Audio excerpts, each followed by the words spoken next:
It was supposed to be a peaceful solo flight over the Pacific coast.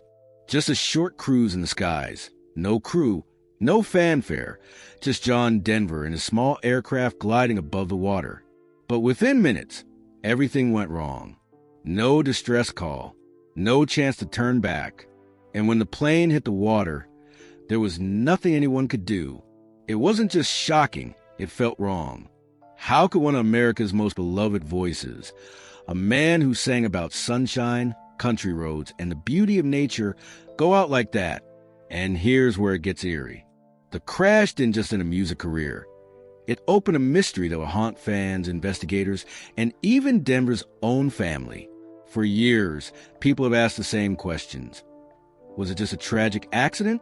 Or was there more going on in the cockpit than anyone knew? And how could a man with over 2,700 hours of flight experience make a mistake so basic it cost him his life? What investigators found later only deepened the confusion. The aircraft had serious flaws. The fuel system? Almost impossible to operate mid-flight. The controls? Placed in the worst possible position. And most baffling of all, Denver never even filled the fuel tank before takeoff. That's right. He was flying with barely enough gas to get off ground. But why would such a seasoned pilot make such a reckless choice? And then came the rumors. Some whispered it wasn't an accident at all. That Denver had been battling private demons. That he had a handgun in the plane. That maybe, just maybe, he didn't want to land. Tabloids spun wild theories. Documentaries hinted at darkness behind his ever-smiling public image. But none of it quite added up. There were too many pieces missing, and too many things that didn't make sense. In this video, we're pulling back the curtain on one of the most confusing and quietly controversial celebrity deaths of the 90s. We're diving into what really happened during those final moments. From flawed airplane design to overlooked decisions, and a few theories that still send chills through aviation experts today. We'll explore how everything came together in the worst possible way. This isn't a tribute video, and it's not about dragging a legend's name through the mud. This is about answering a question that's lingered far too long. What really happened to John Denver? Because the truth, once you hear it, will leave you stunned. But to understand how it all spiraled out of control, we need to go back. Back to that bright October day in 1997, when everything seemed normal. Until it wasn't. October 12th, 1997. It was a crisp, clear Sunday afternoon in Monterey Bay, California. Hardly the kind of day you'd expect to end in disaster. John Denver had taken off from the Pacific Grove Municipal Airport just minutes before. He was flying an experimental Rutan Long-Easy aircraft, a sleek-looking, lightweight plane built from a kit, a type often flown by aviation hobbyists. It was supposed to be a short, routine flight. Nothing unusual, nothing particularly risky. But what happened next would silence a generation's favorite voice forever. Witnesses reported seeing the plane flying low over the coastline, dipping and climbing erratically before suddenly spiraling downward. It plunged into the ocean at high speed, roughly 500 feet offshore. The crash was so violent that rescue teams couldn't even locate the wreckage for hours. And when they did, what they found wasn't promising. The aircraft had broken apart on impact. Denver's body was recovered the next morning, and the official confirmation hit like a gut punch. John Denver was dead at 53. But from the very beginning, something felt off.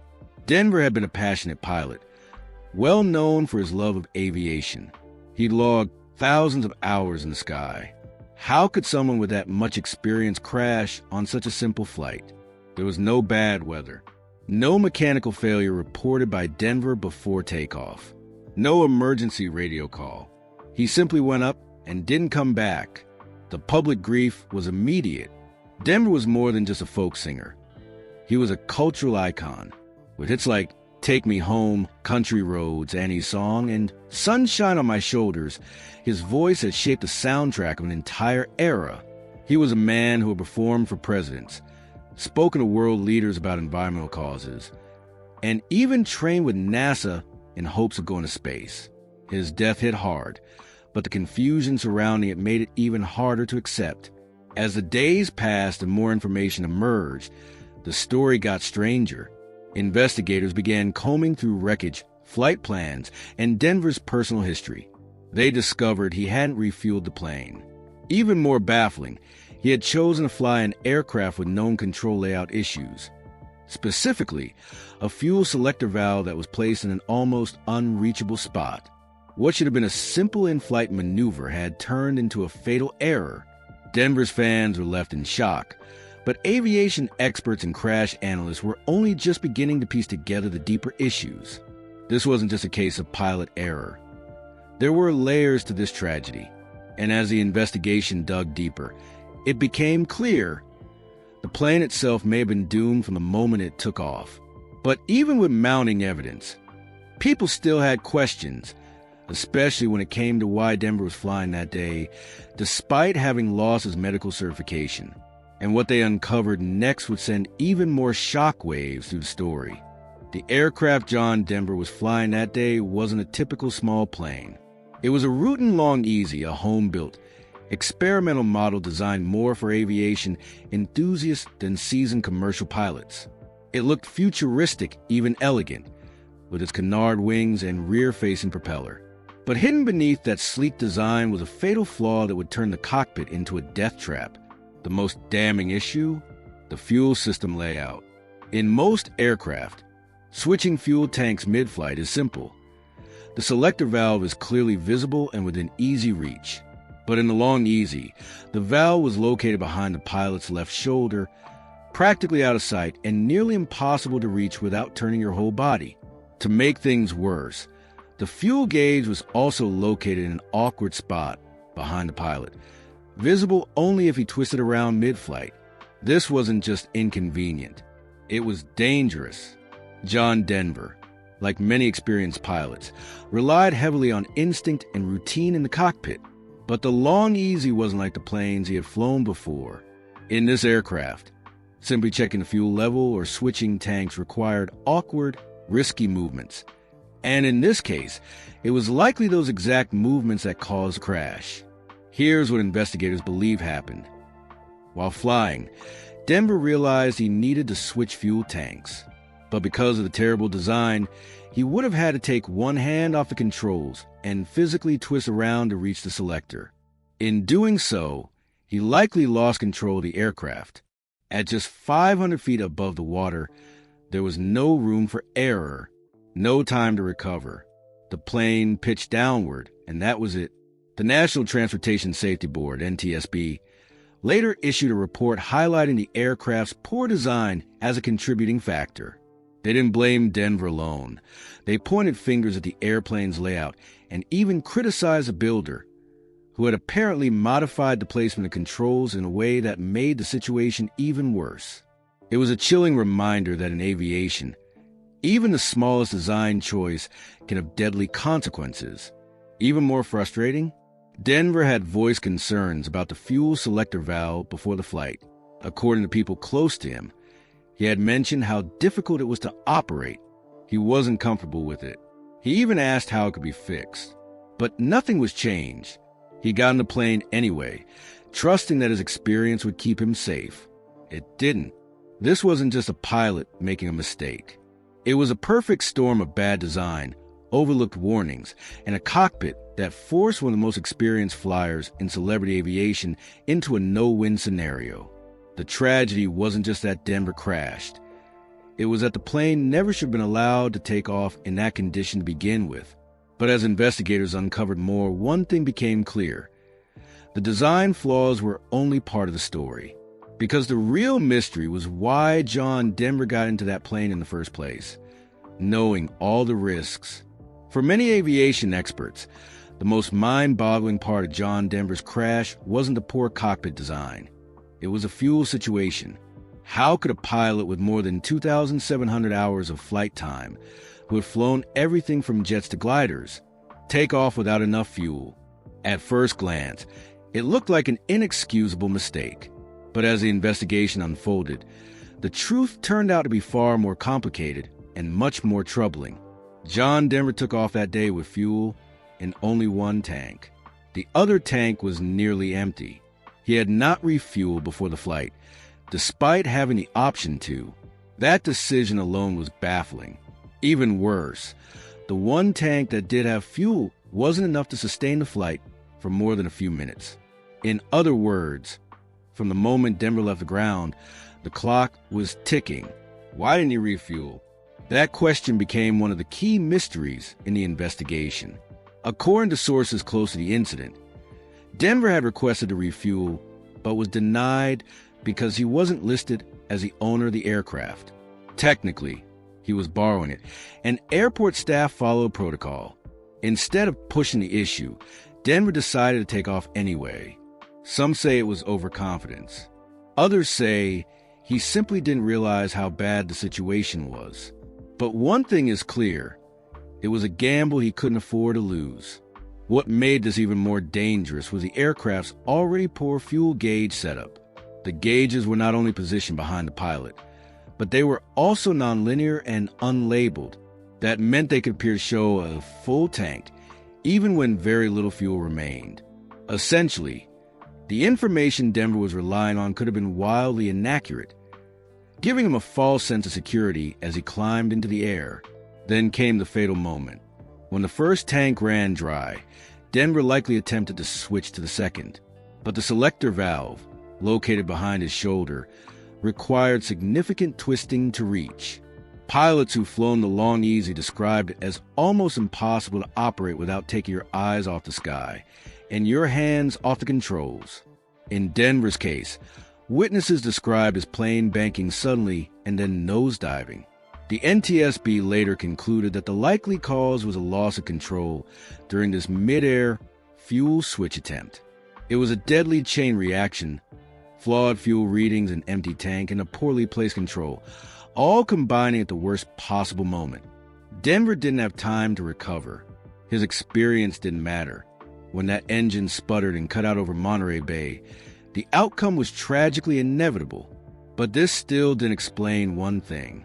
Why was a man with no current medical clearance to fly, in a plane with known safety issues, airborne in the first place? That question led investigators and the public into deeper waters, and what they found next would raise even more eyebrows. The more investigators learned about John Denver's final flight, the more one haunting question kept rising to the surface. Why was he even allowed to fly that day? Because here's the thing, officially, John Denver wasn't even clear to fly. His medical certification had been revoked months earlier. Legally, he wasn't supposed to be in the air at all. In the world of aviation, a medical certificate is mandatory. It's the FAA's way of making sure a pilot is physically and mentally fit to fly. And Denver had losses due to a combination of factors, most notably his history with alcohol. He had been arrested twice for driving under the influence in the early 90s. Though he had reportedly been sober in the years leading up to his death, the FAA flagged him as a risk. They required him to undergo evaluation before reinstating his flight status. Denver never completed that process, but he flew anyway. And here's where things started to get murky. Technically, Denver was flying an experimental aircraft under visual flight rules, which meant he didn't need clearance to fly passengers or operate commercially. But even for recreational flying, his lack of medical certification should have grounded him. The fact that he was in the air at all raised serious questions, not just about his decision-making, but about how loosely the rules were enforced. Those close to Denver described him as someone who loved flying deeply. It wasn't just a hobby, it was an obsession. He owned multiple aircraft, spent hours tinkering in hangars, and often described being in the air as the only place where he felt completely free. But behind the scenes, there was concern. Friends had noted his sometimes impulsive behavior, especially when it came to aviation. He was known to push limits, not recklessly, but with a kind of quiet confidence that sometimes bordered on denial. There were even murmurs, unconfirmed but persistent, that he'd become increasingly restless and emotionally volatile in the months before the crash. Some who knew him said he was frustrated with his career, which had faded from the spotlight. Others mentioned his ongoing battles to clear his name and regain his full flying privileges. Whether he was trying to prove something that day remains a mystery. The FAA came under fire after the crash for not keeping a closer eye on Denver's flying activities. Critics pointed out that allowing someone with a revoked medical license to operate an experimental aircraft, one with major safety flaws, was a disaster waiting to happen. The agency later reviewed its policies, but for many, the damage was done. John Denver may have been a brilliant musician and an experienced pilot, but in the end, he was flying without clearance, in a plane he shouldn't have trusted, and with a set of risks he may have underestimated or chosen to ignore. That contradiction between his love for flight and the decisions he made that day will become one of the most heartbreaking pieces of the puzzle. And yet, despite everything already uncovered, the story doesn't end there, because what some people found in Denver's personal life hinted an even darker undertone. As the dust settled after John Denver's fatal crash, the world mourned the loss of a beloved icon. But while fans clung to memories of his gentle voice and hopeful lyrics, those closer to him knew a different side. A man quietly wrestling with demons that never made the headlines. And it was these personal struggles that sparked some of the most unsettling speculation about his final flight. Denver had long been seen as a wholesome, nature-loving balladeer, but his private life painted a more complicated picture. Behind the scenes, Denver's relationships had grown strained in his later years. His divorce from actress Cassandra Delaney had been bitter and public. Friends say it left him emotionally hollowed out. At the same time, his once unstoppable music career had hit a steep decline, once selling out arenas and topping charts. Denver had been relegated to nostalgia tours and compilation albums by the mid-1990s. The industry had moved on, and he felt it. Then there were the legal and personal setbacks. His 2 DUIs had already damaged his public image and led to his medical license being pulled by the FAA. His efforts to get reinstated had stalled, further limiting one of the few joys he had left: flying. Some friends said he felt boxed in, frustrated that his voice no longer mattered the way it once had. And despite his warm public persona, Denver reportedly had moments of severe isolation and mood swings in his final years. That's where the speculation began to creep in. There were whispers, hushed but persistent, that Denver's crash may not have been accidental, that perhaps a man known for singing about sunshine and mountain roads had, in his final hours, fallen into a place too dark to escape. It didn't help that the accident, when laid out step by step, sounded eerily like something preventable. A man with no current flight clearance, flying a borrowed plane with a known fuel issue, failing to refuel before takeoff, and attempting a nearly impossible mid-air maneuver? To some, that wasn't coincidence. It was a cry for help. The official investigation made no suggestion of intentional harm. The NTSB stuck to a narrative of pilot error and poor design, with no conclusive evidence of self-sabotage. But that didn't silence the theories. And some fans, grappling with the emotional weight of his death, clung to them, because for them, it was easier to believe Denver had made a conscious decision, however dark, than to accept that such a talented man could die from something as simple and senseless as a fuel switch. Even Denver's lyrics started being revisited in a different light. Songs like Looking for Space and Flying for Me, once viewed as inspirational, were suddenly reinterpreted as coded cries from a man struggling to find peace. Whether that's fair or pure projection is impossible to know, but the emotional undercurrent of those final years was very real. Denver's legacy is a complex one, beautiful and bright, but touched with shadows. And perhaps the biggest mystery wasn't in the cockpit that day, but in the heart of a man who seemed to have it all, and yet maybe didn't. But there was still one more twist left in the story, and it would come years after the crash, when questions were raised about the plane itself. Years after John Denver's crash, the aviation community was still grappling with a chilling question. Why was that plane in the air to begin with? Because as more information came to light, it became painfully clear that the route in Long Easy Denver flew that day was never truly airworthy, and possibly should have been grounded long before he ever stepped inside it. The aircraft itself was part of an experimental class, meaning it didn't come off an assembly line, but was hand-built by an amateur enthusiast. This kind of aircraft falls into a regulatory gray area. While they must meet basic standards to be certified for flight, the FAA has looser restrictions for experimental models. That means less oversight, fewer inspections, and more room for critical design flaws to go unnoticed or uncorrected. And in this case, it was a lethal combination. The specific Long-EZ Denver flew had a history of mechanical issues, according to later reports. It had undergone several modifications, including to the fuel selector system, the very feature that contributed to his crash.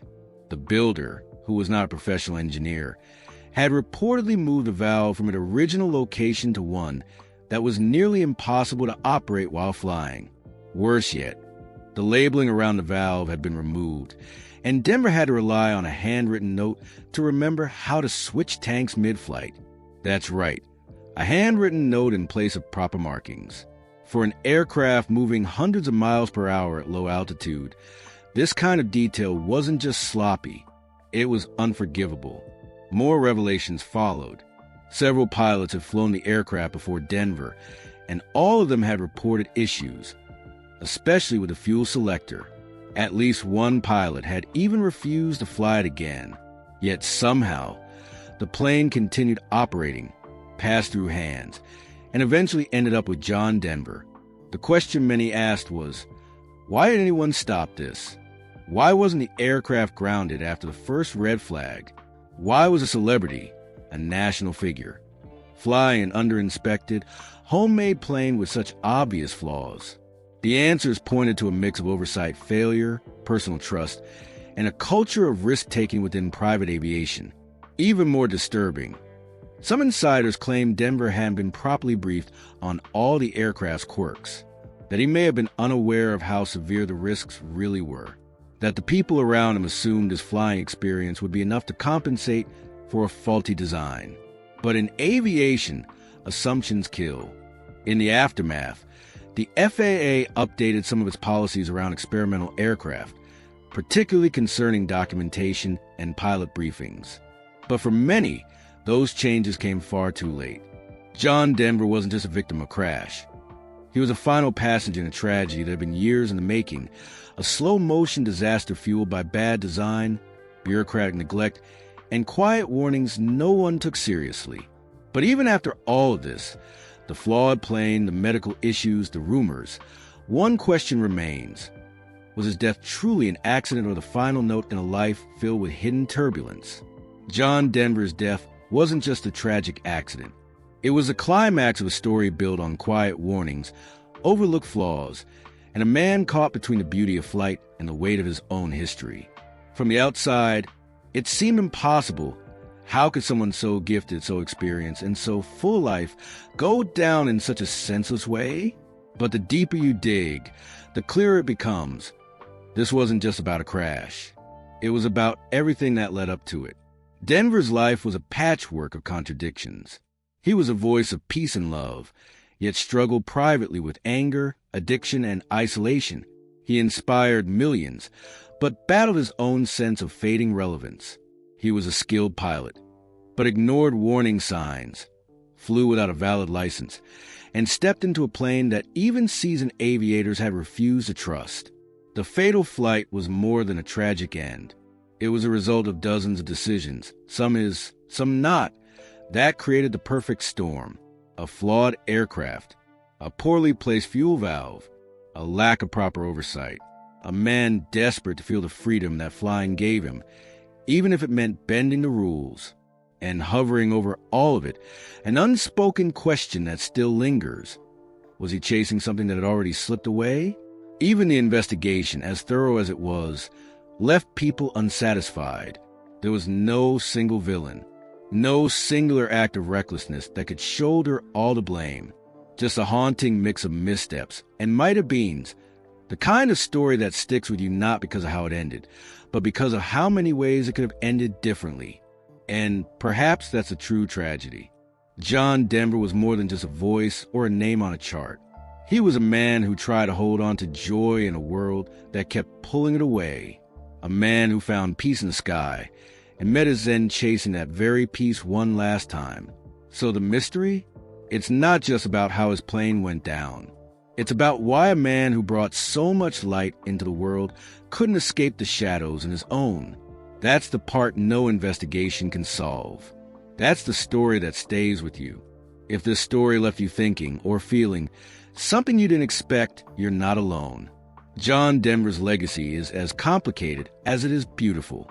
If you found this video insightful, go ahead and subscribe, and hit the notification bell so you don't miss our next deep dive. There are more stories out there, just like this one, that deserve to be told. Thanks for watching. And remember, sometimes the most peaceful voices hide the loudest storms.